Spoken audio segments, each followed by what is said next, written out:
Briefing pour le parcours d'obstacles. Ici, il y aura des buzzers. Un de vous deux buzz, le chrono part. Vous montez tous les deux sur l'échelle de corde, chacun plus ou moins son couloir. Couloir de l'athlète 1, couloir de l'athlète 2. Vous franchissez entièrement en haut.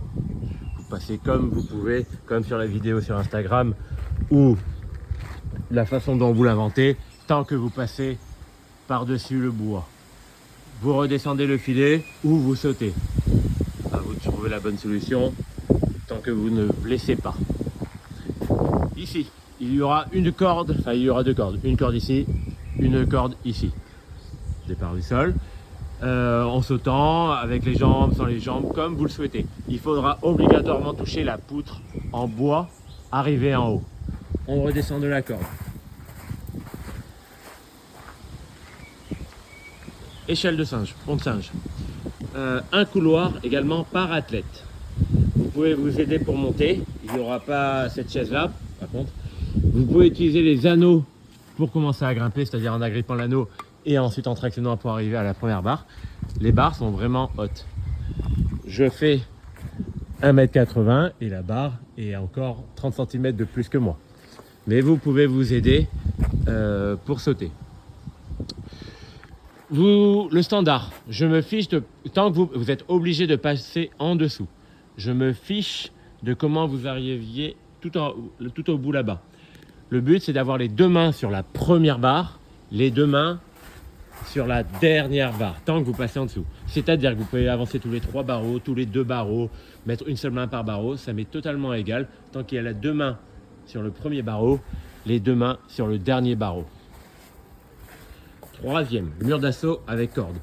Les cordes seront changées d'ici là. Obligé de tirer sur la corde pour venir se développer par-dessus la grande barre pour aller en dessous. Interdiction d'utiliser ça, les poteaux extérieurs, c'est l'obstacle en lui-même, c'est vraiment le mur. Interdiction d'utiliser tout ce qui est sur la droite du mur. Donc on arrive en haut, directement une pirouette comme l'échelle de corde, une bascule, ce que vous voulez.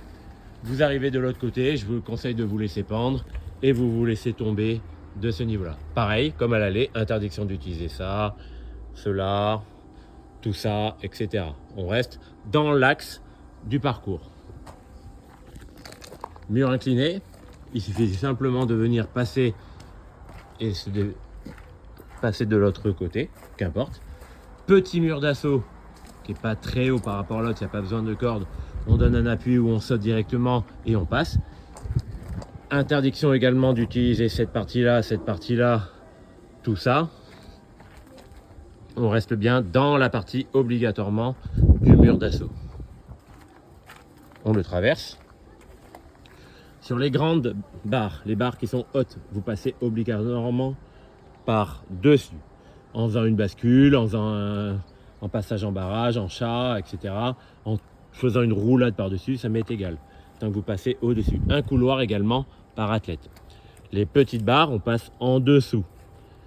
Grande barre, on passe au-dessus. Petite barre, on passe en dessous. Arrivé sur le dernier obstacle. Équilibre, plus ou moins. En fonction de la météo, c'est la météo qui décidera si ça équilibre ou pas. Vous devez, dans le standard, marcher donc dessus et avoir obligatoirement les deux pieds sur la dernière portion. C'est-à-dire que vous ne pouvez pas arriver... Ben là, par exemple, la météo a décidé que ça bougeait. Vous ne pouvez pas arriver ici et venir sauter. On est obligé de franchir jusqu'à ce que les deux pieds dépassent. Donc ici, et là, je peux venir sauter. Attention, c'est des cailloux, réfléchissez bien les jambes. Et à partir de là, c'est un sprint final. Normalement, il n'y aura pas du tout de voiture ici. Vous sprintez, la zone sera totalement dégagée pour arriver jusqu'au buzzer.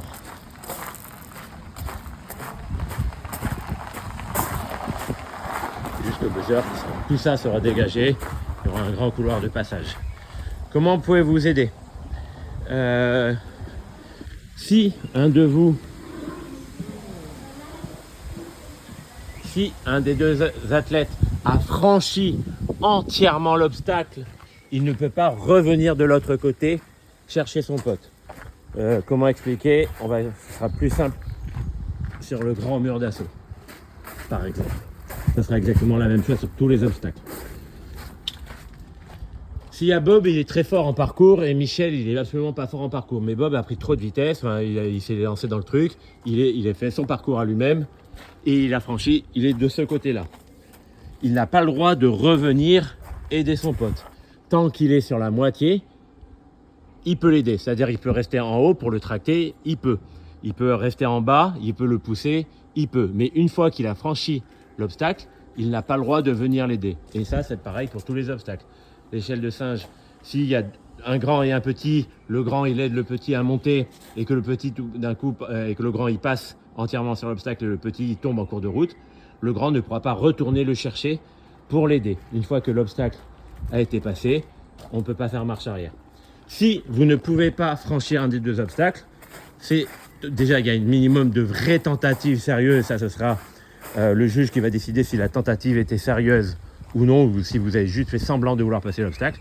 Il suffit de faire 10 burpees, les deux synchro, pour pouvoir passer à l'exploit suivant.